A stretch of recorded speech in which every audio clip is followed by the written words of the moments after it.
এই সপ্তাহে থার্সডেটা প্রায় ল্যাদ খেয়েই কাটিয়েছিলাম। যেহেতু আগের দিনে সব রান্না বান্না ছিল, তাই আর কিচ্ছু রান্না করিনি। পরদিন শুধু আলু সেদ্ধ মেখেছিলাম, তাই আলু সেদ্ধ মাখার জন্য একটু লঙ্কা আর পেঁয়াজ ভেজে নিচ্ছিলাম। এখানে আলুটা আগেই সেদ্ধ করে রেখেছিলাম। আর ডোডোর জন্য করে নিয়েছিলাম কটা আলু ভাজা আর মাছের ঝোল। ডোডোর আজকাল আবার আলু ভাজা ছাড়া ভাত খাওয়াই হয় না, ও আলু ভাজা এতই ভালোবাসে খেতে।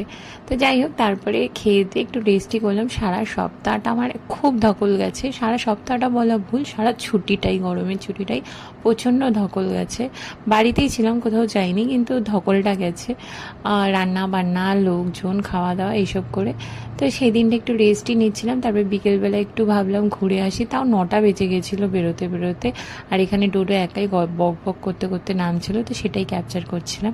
তারপরে পাটুলিতে আসলাম। পাটুলিতে এসে একটু বসলাম, ভালোই লাগছিল, ফাঁকা ফাঁকা ছিল জায়গাটা। আর পাটুলিতে আমার এখানে এসে বসতে ভীষণ ভালো লাগে।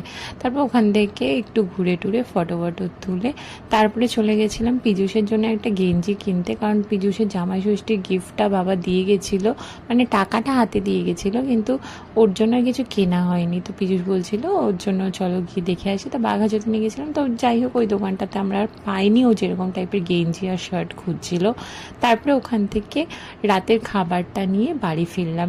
তো এই ছিল আমার মিনি ব্লগ। ভালো লাগলে প্লিজ একটু লাইক, শেয়ার আর কমেন্ট করো। আর চ্যানেলে নতুন হয়ে থাকলে এরকম আরও ভিডিও দেখার জন্য প্লিজ চ্যানেলটাকে সাবস্ক্রাইব করে নিও। টাটা।